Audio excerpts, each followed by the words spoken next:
김문수 고용노동부 장관이 국민의힘에 입당하고 정확하게 표현은 복당입니다. 그리고 이번 대선에 출마를 선언합니다.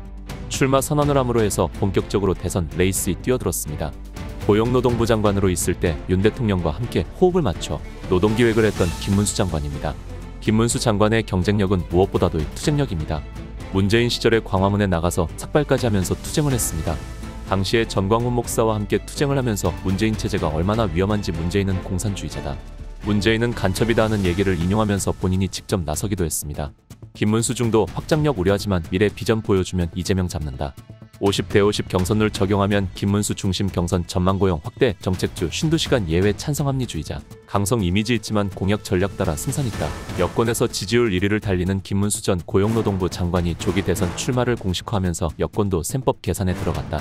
이렇다 보니 당장 여권 일각에선 김문수 장관을 내세운 전략을 모색하고 있다. 애초 김 전 장관은 강성 우파 이미지 탓에 중도 확장력이 부족하다는 우려를 받았으나 노동계 출신이라는 점과 실용주의 합리주의를 내세우면 이재명 대 반이재명 구도에서 충분히 해볼 만하다는 분위기도 감지된다. 김문수 장관은 장관직에서 물러나 조기 대선에 출마할 뜻을 밝혔다. 김문수 장관은 정부 세종청사에서 개최된 이임식에서 지금이야말로 위대한 대한민국을 다시 일으켜 세워야 할 때라며 저는 실시되는 대통령 선거에 나서고자 한다고 밝혔다. 윤석열 대통령께서는 거리되셨고 민생은 고단하다.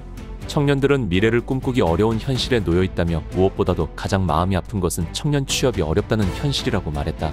이어 미래의 주역인 청년들에게 기회의 문을 열어주는 것, 그것이 지금 우리가 가장 먼저 풀어야 할 노동개혁 과제라며 기업이 활력을 되찾고 더 많은 고용을 창출할 수 있도록 노사가 대화와 타협을 통해 상생하고 노동자의 삶이 더 나아지도록 계속 힘을 보태겠다고 강조했다.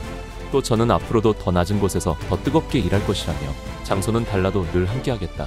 이제 새롭게 앞으로 위대한 대한민국을 향해 나아갈 것이라고 했다.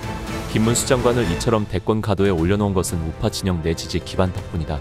김문수 장관은 노동자 출신이면서도 뚜렷한 우파관을 갖고 있어 전통 우파로 평가받는다. 실제로 그는 북한 핵실험에 대해 강력한 제재와 군사적 대응을 주장했고 노동시장에선 최저임금 인상 반대와 주 52시간 예외 반도체 특별법 통과 찬성 등 기업 친화적 정책을 추진했다. 특히 과거 박근혜 전 대통령 탄핵 전국에서도 김 전 장관은 자신의 우파적 신념을 분명히 드러냈다. 당시 당이 친박 비박, 탄찬 반찬으로 나뉘어 자유한국당과 바른정당 현 국민의힘 일부 세력으로 분단까지 되는 와중에도 김 전 장관은 초지일관 탄핵 반대 목소리를 냈다.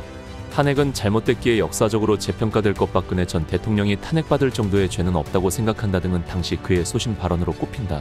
마찬가지로 이번 비상계엄과 탄핵 전국에서도 김 전 장관은 좌파 진영에 꼿꼿하게 대항했다.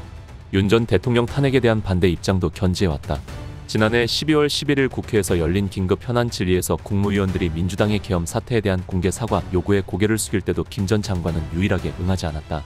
오히려 김문수 장관은 헌법재판소의 탄핵 결정이고 광장에 모여 데모 좀 하고 국회의원 몇 명이 배신해서 상대 당의 합세에 탄핵안 의결 정족수 200석을 넘고 헌법재판관 몇 명이 힘을 합쳐 대통령을 파면하는 게 과연 민주주의인가라고 공개적으로 비판했다. 이에 김문수 장관은 우파 시민들의 열렬한 지지를 받으며 단숨에 각종 여론조사에서 여권 주자 1위로 올라섰다. 전날에는 정감윤, 차명진, 심규철 등 125명의 전직 의원이 나서 김 전 장관의 출마를 공개적으로 촉구하기도 했다. 물론 이러한 강성 이미지가 김 전 장관의 발목을 잡을 것이란 평가도 있다. 한마디로 중도 확장성이 부족하다는 분석이다. 이에 정치권 일각에선 김 전 장관이 직접 출마하는 대신 타 후보를 밀어주는 페이스메이커 역할을 할 것이란 관측도 있었다. 그러나 당장 여권은 김문수 장관 중심으로 결집할 가능성이 높은 상황이다. 계엄 이후 실시된 각종 여론조사에서 여권 내 부동의 1위는 김문수 전 장관인 데다가 대선이 60일도 채 남지 않은 상황에서 다른 후보를 내기에는 현실적으로 시간이 부족하다는 것이 여권 내 반응이다. 국민의힘의 한 관계자는 김문수 장관이 대선 후보로서 여러 한계가 있는 것은 분명하다면서도 여러 후보가 난립하고 있지만 부동의 지지율 1위를 어떻게 뒤엎겠나. 당심이 곧 민심이다. 경선 룰을 대대적으로 바꾸지 않는 이상 김 전 장관이 최종 후보로 압축될 가능성이 높다고 전망했다. 특히 이번 선거는 이재명 대 반이재명 구도로 전개될 것으로 예상되는 만큼 우파 진영 단일 후보로 나갔을 때 공약과 전략에 따라 승산이 있다는 관측도 뒤따른다. 김 전 장관이 전문성을 살려 일자리 창출 관련 구체적 정책을 내놓거나 사회적 약자 보호 및 노동자들을 위한 실용주의를 내세운다면 중도층의 호응을 얻을 수 있을 것이란 견해다. 국민의힘 소속 한중진 의원은 친이, 친박, 친윤 등 계파를 초월해 지지를 받을 수 있는 후보라며 강성 이미지가 센 것은 사실이지만 어떤 공약을 내고 어떤 전략을 짜느냐에 따라 상황이 달라질 수 있다고 분석했다. 국민의힘 소속 한재선 의원도 지지층과 중도층을 규합해 나갈 후보는 김문수 전 장관밖에 없다며 김문수 장관이 중도 확장력이 부족하다는 편견이 있지만 경제 노동 안보 분야 할 것 없이 누구보다 합리적인 분이라고 치켜세웠다. 그러면서 막상 우리 진영의 후보로 나선다면 반이재명 정서를 가진 중도층은 우파 진영으로 돌아설 수밖에 없을 것이라고 내다봤다. 여권에선 김문수밖에 없다. 꼭 승리하시기 바랍니다. 지지하고 환영합니다. 하진영에서 김문수 장관 같은 분들이 필요하지 않을까요? 김문수 장관 같은 이런 분들이 나와서 열심히 싸워주기를 우리는 응원하고 또 지지하고 있습니다. 민주당의 부정선거를 어떻게 막아야 될지 그게 제일 중요합니다. 다음 시간에 뵙겠습니다. 정성산TV 좋아요, 구독, 알림 설정 부탁드립니다.